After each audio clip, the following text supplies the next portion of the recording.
Hi,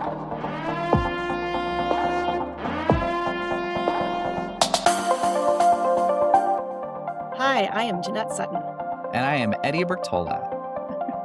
and we welcome you to another episode of the Alerting Authority.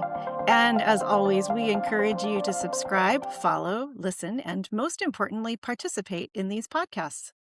We want your questions, concerns, ideas, problems, pain points, and your success stories so we, as alerting authorities, can do our jobs better and make our community safer. Absolutely. And thank you to our sponsors. We have HQE. HQE is a disabled veteran-owned full-service alert origination software provider. You've heard us talk about them before. We encourage you to look them up. If you have pain points in your notification process, they have solutions that can help you. They have the latest generation of outdoor sirens, indoor notifications, electronic mass notifications, and you control it all from one piece of software. So thank you, HQE, for helping us make this program happen. Hey. Well, Jeanette, I have to say, this is one of those episodes where I'm going to present stuff to you. We're going to talk about it. And I think we're going to have fun. And to say we're going to get a little nutty today in advance, um, you're going to hear because we're going to focus on my state that I currently live in, which is Arkansas. So those in Arkansas, hopefully you'll be represented and hopefully it goes well. But first off, it's really about the winter weather that we've all been experiencing. And again, I came from California. California, I mean, we have areas that get, dozens and dozens of feet of snow every year. And others, we have, Death Valley and other places that don't get any precipitation.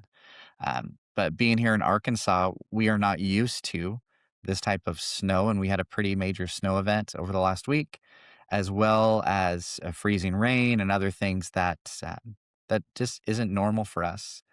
And so it presented at least an opportunity to get some notifications out there for people to help them be prepared. Did you experience anything like that? I mean, you're in New York, so how was it up there?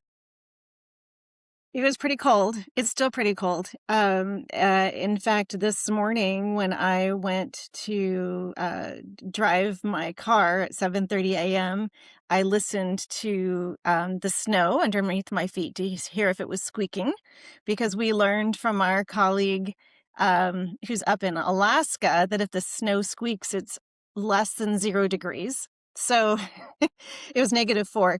So Whoa, it's been okay. pretty cold. Been pretty cold. We got about 13 inches of light, fluffy snow here, the kind that you can blow off of your driveway with a leaf blower. But it still is pretty deep. So we did do a couple passes with the snow blower and the shovel. Um, Certainly not as much snow as some parts of the state. I think Syracuse got dozens of inches. I don't even know how much, but I think that they were definitely the winner in the number of inches. But it was pretty big. It was a big snow.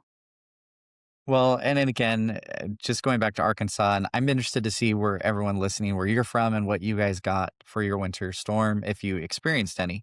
There were parts of the country that had a heat wave going on at the same time. But for us and our infrastructure, we're not built for snow. Um, we like our school is still closed down now. It's closed because all of our little side roads and little county roads, it takes a long time for them to actually go and clear. And so we have a lot of areas that are still, they're not impassable, but let's just say it's less safe to get a bunch of kids, especially student drivers, out driving around trying to get to the different schools. And thankfully, all of our main areas for, food and everything else, everything's back open. I do not know if Waffle House actually closed at all. Um, I still really like it's that Waffle House, litmus test, right? Or how Index, bad is the the storm going Waffle to House be? Index. Yeah. Yes. Made Uh, popular by Craig Fugate. but it is so true. In fact, one of my kids, when we said school was closed, she's 10. She said, "Well, is Waffle House still open?" And I said, "That's a good question. We don't have a way to get there, but it may very well be open." Uh, So, with all of that, just to talk a little bit about Arkansas. So, Arkansas has 75 counties, and this stuff I'm learning still. I've been in Arkansas for a few years. Um, Again, experienced something that was not normal. And as you look from around the 23rd or for about a week before the storm, I wanted to present Jeannette to you, and we can talk about it. All the different people who sent out notifications to help the communities become aware and to prepare and what to expect. And we had advance notice of this storm. So thankfully it wasn't, as we've talked about with tsunamis and other things where we don't have much advance notice. We knew in advance. And out of all of those counties, there was only one county that sent out a wireless emergency alert. And again, it doesn't mean other counties didn't do some of the opt in notifications to say, hey, prepare. But if you're not opted in, you didn't get it. And so where I live, I know people that are opted in and others that are not. They did not get those preparation type message, the warnings to say, here's what you should do. Um, and when it came to that wireless emergency alert utilizing iPause, which we know, which iPause and the FCC have released, up to 98% of households have at least one WEA capable device in them to get these messages. One did, and that person is Judge Floyd Nutt. Man, I am. It's just going to be fun because not only did that county send a message, they sent multiple messages. Are you ready to have some fun with this? I am. And as we get started on talking about this, I'm absolutely positive that some of our listeners are already thinking, why would you send a WEA for extreme cold? What isn't that over alerting? And it raises questions about whether or not messages should go out using this system to reach a population. And we can have lots of long conversations about what is over alerting and under what conditions should these kinds of messages be sent. I mean, clearly the National Weather Service was not sending any WEAs for the extreme cold or for there's ice accumulation, half inch and more in some places, just a lot of the snow here. Um, so we could have a lot of conversations about whether or not it falls into the category of over alerting. But while the snow was falling here on Sunday and Monday for many, many hours, I was on my couch with one of my cats and So reading a you may have book. seen on the program before. That's right. Jingles, my black, long-haired, furry friend. He was on the couch with me, and I was reading a book called Disabled Power, which talks about how people in Texas fared during the winter storm in 2021, I believe it was, when this winter storm Uri went through. And there's a whole section in here on the importance of alerting and the lack of alerts going out to populations that are most vulnerable, and how that affected their ability to plan for and to prepare for the potential that power would be out for a very long period of time. And when I read that and thought about messages going out, it started to make me wonder a little bit more about the importance of using the WEA system, even in these kinds of conditions where, everybody knows it's cold. Everybody must have heard by now that the power could go out, but what if it goes out for days? Like, what if you are completely dependent on power for your oxygen or for other medical equipment?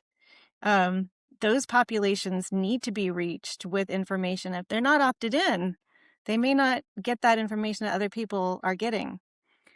So, we can talk about over alerting, but I do want to call attention to that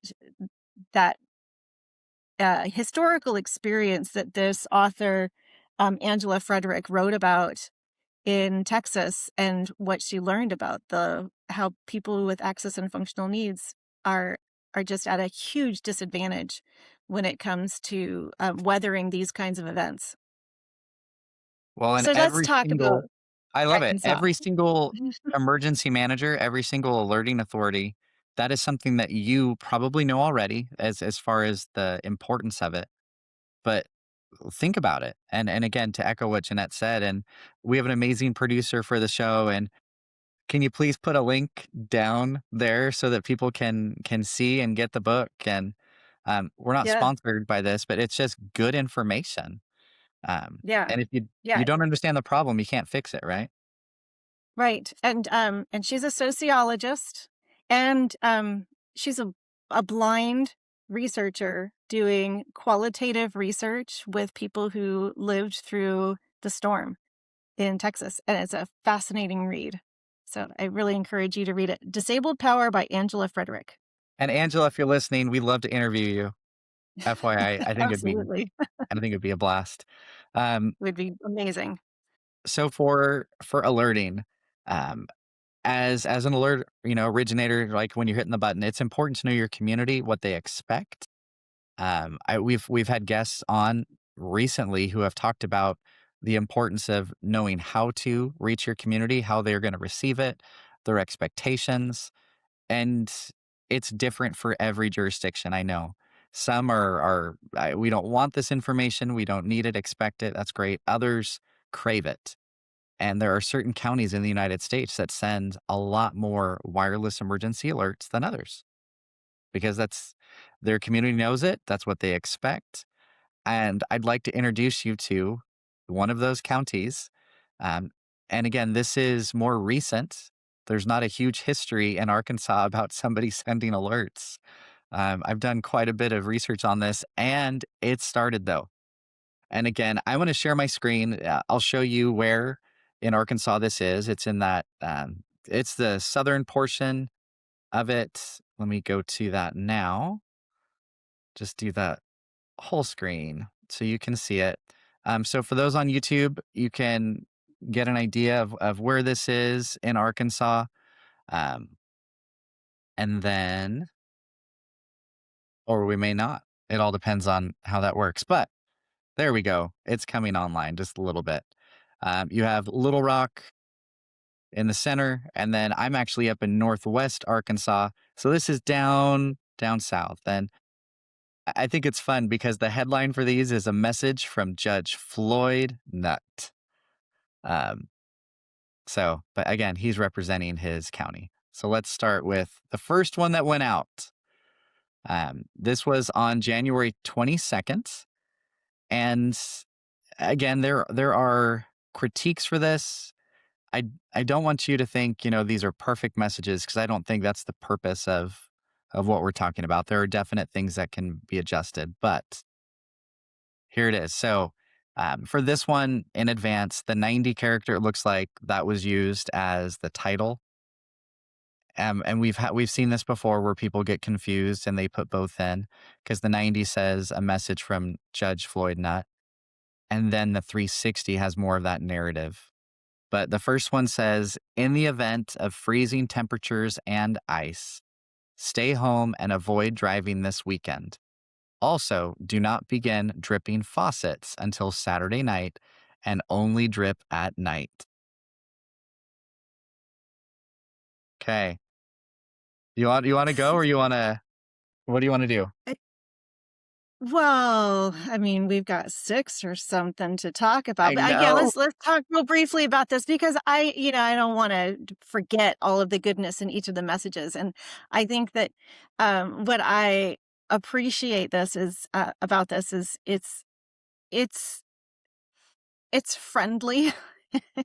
It's if you got the 90 character message, you knew that it was from Judge Floyd. But if you got the 360 character message, you didn't know it was from Judge Floyd because it didn't include who the sender was. But it tells people what to expect. There's going to be freezing temperatures and ice, and tells people, stay home, avoid driving. And then it gave it that extra information about when to drip your faucets. If you know why you should drip your faucets, that's another question. But, indicating to wait to do it and to do it only at night. And it's probably very useful information. There's some information that's missing, but I think if you were a person in Calhoun County and you got this message, you'd have a sense that somebody was paying attention to the weather and making sure that you knew that they were reaching out to you. Yeah. No, right there. And again, as Jeanette said, we have a few of these because they didn't just send one. On to number two. Whoop, I went the wrong way. There we go. Number two is basically this one. It's that the WEA for the 90 is potential inclement weather preparedness. And then the 360 says have emergency supplies readily available, including food, water, medications, and essential items. Ensure you have multiple ways to receive weather alerts and emergency notifications. Follow guidance from local officials, remain vigilant, stay informed, and check in on family members, neighbors, and friends, especially those who may need assistance. Judge Floyd, right? Judge Floyd Nutt. Again, the message is cut off. So for those who received a 90-character message, they don't get a whole lot of detail. And those who receive the 360 don't know who it's from. It's conversational. It's really a very much a preparedness message. And let's see, on the 22nd, I don't think the conditions hadn't quite arrived in Arkansas yet, had they? No, this was all, Yeah, again, just being yeah. prepared. I mean, we were still in the blue sky phase, if you will, right? I mean, Hmm. we knew it was coming, but we had Yeah, time to prepare. yeah, yeah. And it's really useful information about food and water and medications. And, it's kind of alluding to the idea that the weather's going to be bad enough that you're going to need to be self-sustaining. Um, Not really clearly saying that you're going to have ice and snow on the ground, but it's reaching out and giving people that additional information if they don't have another way to receive it. It's useful, Well, so let's go on but there's to, more. oh, there is more. And again, this one is in that same county. And I'm going to read the 91st. And it literally says winter storm warning issued January 23rd at 3:15 a.m. CST until January 25th um, at 6 p.m. Central Standard Time. Okay. That is seriously just the tagline. And again, I really think it's that title and then the narrative is the 360. Then it Hmm. has asterisks. What? All in capitals, dot, dot, dot. Heavy mixed precipitation expected. Sleet and ice accumulations around 1 to 3/4 of an inch across far southern and southeast sections of Arkansas from noon today to 6 p.m. Central Standard Time Sunday. Um, when I saw this one, I thought essentially it was almost like a cut and paste that they had received information from the National Weather Service, and they're like, "Well, let's put it in." Um, Yeah. but it was essentially it was sent out as a WEA to this county where it was put out, and I will say, Hmm. and wait, there's more. There is more, but I do want to say while the 90-character message says that the winter storm warning was issued at 3:15 a.m., this WEA was not issued at 3:15 a.m.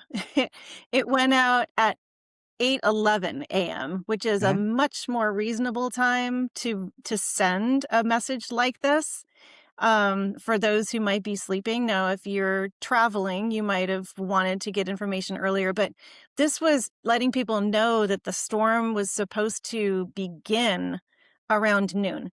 Again, it was more of a preparedness message. Um, I wish that they would have included a little bit about what 3/4 of an inch of ice accumulated could do to power lines and to trees and to roads. That's a lot of ice. And That's see, I very, don't very know because heavy. I'm new to the area, and experience this more. I don't know how bad that is because I'm thinking, well, we get inches of snow, but ice ice is different. Um, It is.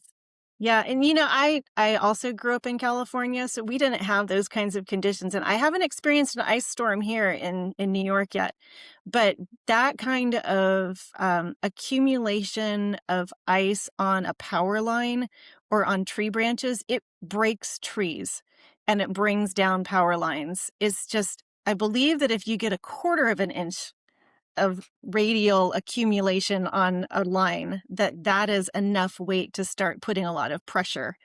Um, but I'm sure our meteorology friends would also correct me if I'm wrong about that one, well, but it's a throw it in the lot. It's a comments, lot of please. weight. Help us know.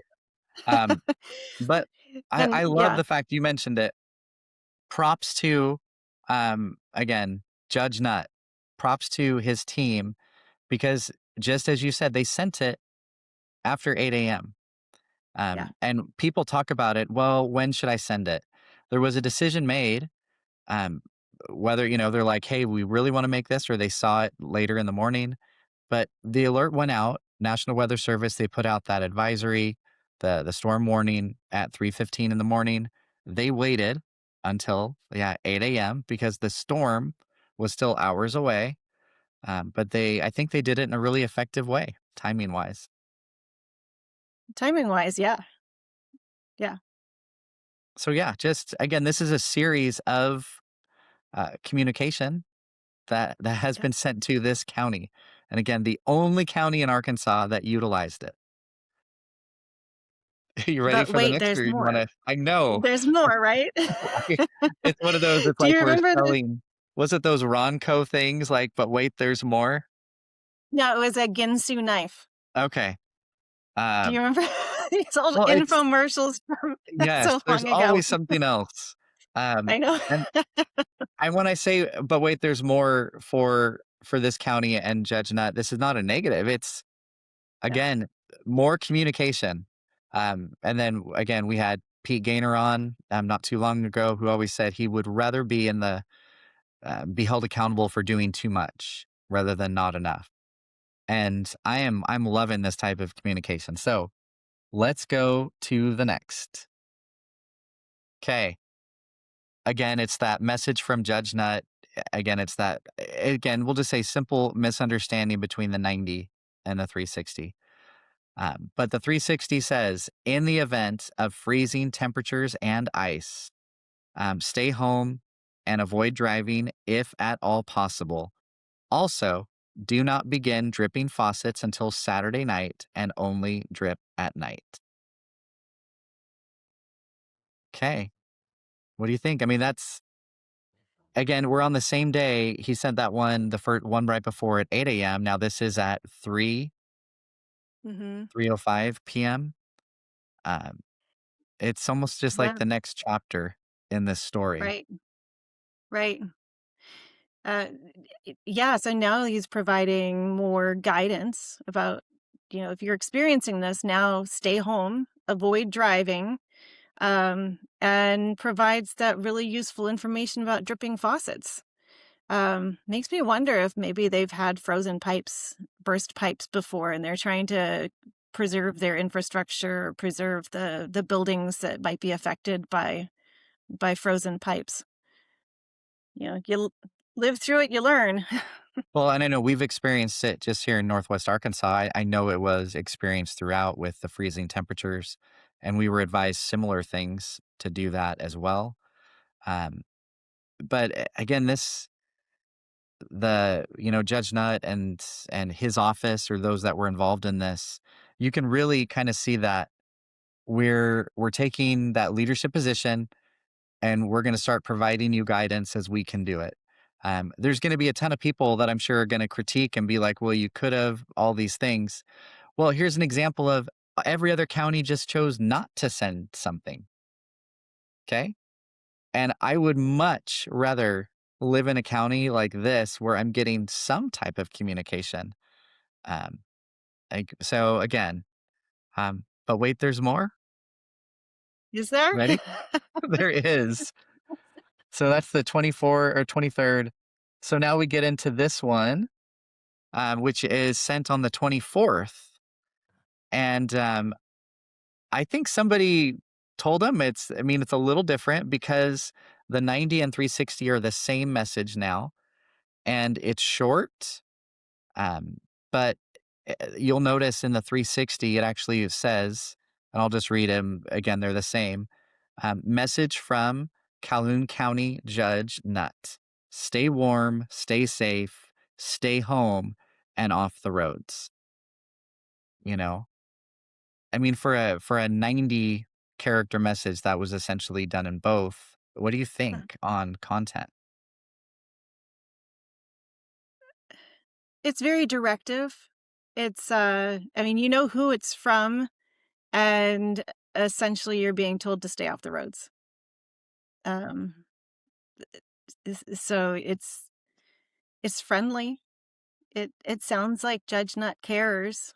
Um, and hopefully people paid attention to this information if they were out on the roads, or if they were thinking about going out on the roads, they thought twice before going out.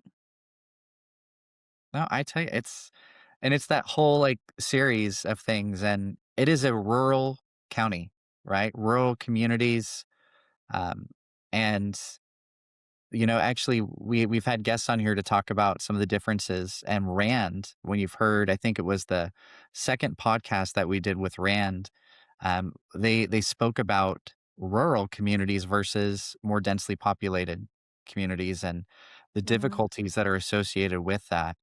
Um, and so with this example, I mean, again, that series of, hey, we have this coming and now this is coming and here's how you prepare and just little bits to, as you said, a very, much more direct, stay off the road. Um, mhm. and did you see that stuff just in the news where you were in New York? Did they give those types of advisories to limit driving or anything like that? Well, yes, I believe that those were going out. Honestly, I was reading my book with my cat on my lap most of the day. Um, I tell you, Uh, but yeah, we had advisories going out about the amount of snow and staying off the roads. You know, we got notifications from our school system, from the university that I work at, and then from the public schools about school being closed because of the snow. Stay off the roads. So it's certainly many different channels and different organizations were sharing the same kind of information, and echoing the directives that were coming from the state, from the Division of Homeland Security, and the governor, who did call for a state of emergency pretty early on, and it really highlighted that this was going to be a big, big storm that was going to hit the whole state, and it certainly did. and I mean the hundreds of thousands of people that lost power through this storm across the United States. Definitely, we're not making light of the impacts of this storm. I mean, No. it caused damage. It has there have been people that have been found deceased from this storm. One thing that I think I am trying to highlight is the action of one individual or one office to take responsibility to do their best to communicate out to their community. These are the dangers. This is it. And I'm one, I never want perfection to inhibit somebody from getting out there and trying. I don't care if you read my messages that I send, like there's always improvement that you can make. But wait, there's more? Is There's there? another one? Yes. I think we have one last one. Wow. Okay. So this one was This sent, that's right. As I'm looking, you see me looking over here. It was sent at Yeah. 9:11 a.m. and then it was sent at 5 again. It was a repeat, just again to stay off the roads. Very direct, so no other changes. Mhm. And it looks like duration for both of these, if I can get it, was 1 hour. So they did a WEA for their county that was, again, duration 1 hour. So if you entered the area within that time you got it, you should have only got it once on your phones. But then in the evening time, it they put it out one more time. Okay, now we're on to the 25th. So we're in the thick of the storm, right? A lot of Okay. stuff is happening. And so we have that mixed up Oh, again this with is a good one. the 90 character. It says public service Sure. announcement. This was one of the Mhm. more I'm not just saying creative, but informative ones that I've seen. So I'm going to read it, and then Mhm. Jeanette, I'll kick off to you here. It says, Sure. please discontinue dripping your faucets until tonight to conserve water. We do not have the water capacity for everyone to run their water all day. Also, stay home and off the roads. The roads are solid ice, period. So, okay, so if you were looking at whether or not this is a five-star warning, it is not, but it is so clear about the impacts of dripping the water, that it will run out the water for the county, and the impacts of the storm on the roads. The roads are solid ice. And this is a very informative message explaining why people should do what the previous messages had been saying. This is the third message that we've seen about dripping your faucets. So clearly, this county had an awareness of the possibility that they could have like severe water shortages if everyone decided to drip faucets at the same time. And they were doing those early preventative messages and now addressing it at the time where it must be that people are dripping their faucets, and they giving a new message is useful for reinforcing the prior advice. We've done some additional research through the lab at my university, where we've assessed the information that people most need in a warning message. And we know that people most need guidance on what to do, but the second most important thing that people are looking for is the impact of the hazard. And in this case, Judge Floyd Nutt is addressing both of those things. Maybe they don't include the name of who the sender is. They don't include the location of who's at being impacted, but they're very clearly addressing what the impacts are and what people should do. 100%. So again, good job, County Judge Floyd Nutt. Yeah. I want to go. I think there's one more. I Oh. think. Okay, there is. So this is sent Oh, on the wow. 26th. That's why I'm telling Okay. you, Jeanette, it's like reading a story. And It and is. like from the beginning to the end, and you just turn the page and you get the next section, next piece of information. Um, so again, this is from the same county and Calhoun County Public Service Announcement. That's on the WEA 90 character line. Again, it's that title. In their minds, they think it's both, but um, for the narrative portion, which is the 360, if you need help accessing medicine, medical supplies, or food, please reach out. Due to hazardous conditions, please stay off frozen roads and avoid unnecessary travel. Okay. Now, again, I mean, just something that pops into my head is this type of message assumes some public education has already gone out, right? To know who to call Mhm. because it doesn't say who Right. to call. Um, but you can see some reoccurring themes. And I honestly, as you said, I feel the concern that has been Mhm. building from the county leadership for their population. I do too. Yeah, because they start with issues around accessing medicine and medical supplies. And for people who are really in need of help, this is now the storm's been going on for maybe 2 days. If they haven't had access to their medicines and they couldn't get to the drugstore, and now their prescription is run out and now they really need help, or they need access to getting to the hospital for some reason. And now they know that people at the county are paying attention to their needs and saying that they're available to help. I think it would be reassuring knowing that there's somebody there. That was one of the things. So in Northwest Arkansas, over a year ago, we had some pretty good sized tornadoes that went through parts.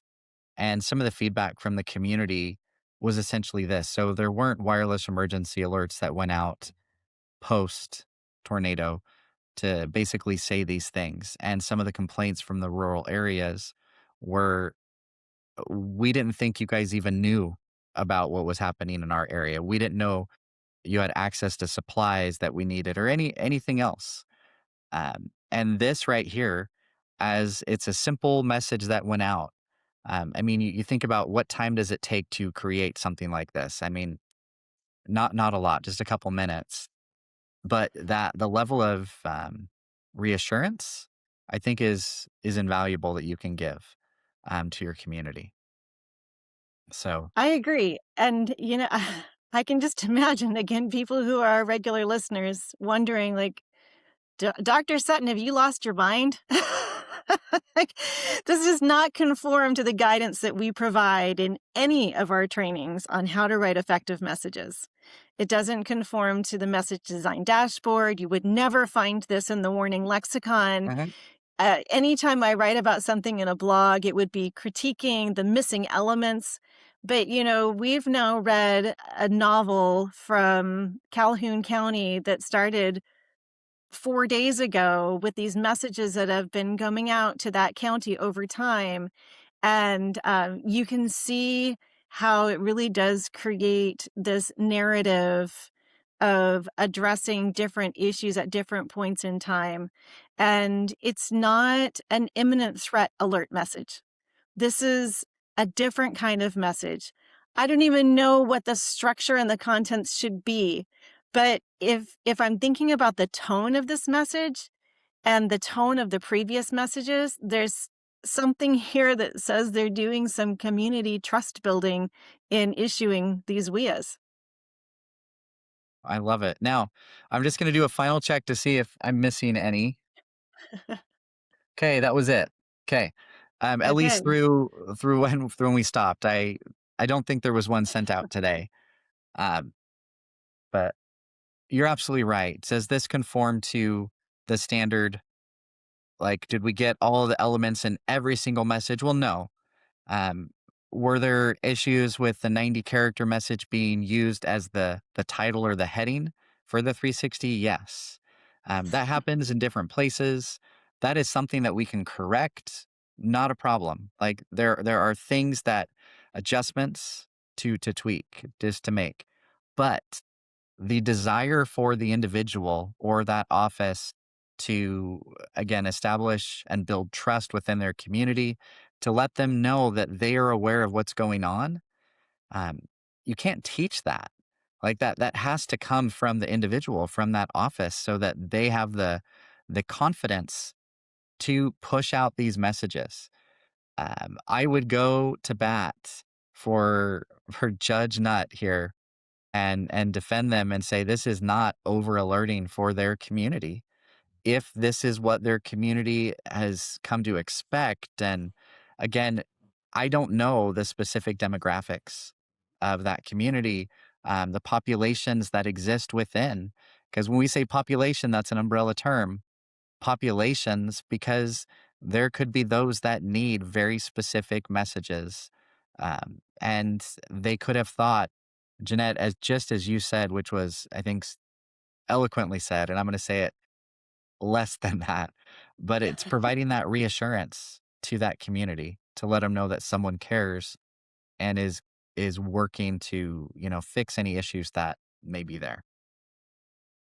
Um, I what we haven't done, well, maybe you have, but gone and looked for any social media reactions that people might have shared on Facebook or Nextdoor, if they even have a community kind of a page that they manage or share updates with one another.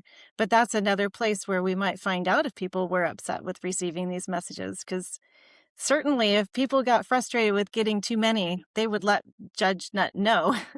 Maybe as a follow up, we could just look and see. But I think that this is a really important conversation to have, considering how few messages went out across the country to provide this kind of information about safety, infrastructure, staying off the roads, the effects of the storm, and you know, I don't know that this is the model that I would say that every county should follow, but it provides a really interesting data point for thinking about the another possible way of utilizing the iPause system and um, being in communication with your community.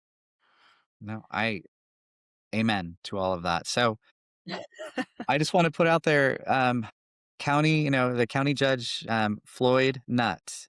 If you want to come on, I'd love to talk to you about this, your office, to get your thoughts and your take on what you were thinking and intentions and everything else. But no, I Yeah, agree. There are different models out there. This will not work with every jurisdiction. I absolutely no, know that. I could not imagine in New York City this being sent out, all these no, things. Um, but if it's right for you and you know it's right, have the courage to do it, yeah, right? Get it out yeah, there. yeah, So in that regard, great job. Great job. And yeah, I don't have any closing thoughts.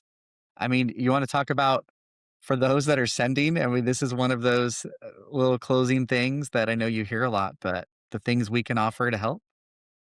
yeah. At the alerting authority, one of the things that we do is we do look at your historical messages and give you feedback on ways to improve, gaps that you might be missing as you're considering developing your policies and your plans and building out your message libraries. We can provide that evidence-based guidance so that you are prepared when you need to be able to send messages that can motivate people to take action. And we provide trainings also. And one of our upcoming trainings, very exciting, is the Warning Boot Camp, which will be held the second week of March. We only have 10 spots. Five of them are already filled, and I'm so excited to be bringing this to our alerting providers and to help them to build out their templates so they have all of their critical alerts prepared. I love it. And again, thank you to everybody who's listening. This is an example of why the Alerting Authority podcast exists because every jurisdiction has a story to tell. And this one was from one county in Arkansas. And I know I enjoyed hearing a little bit more of that story. And so here at the Alerting Authority, we want to be here to help share yours. So thank you for listening. And until next time.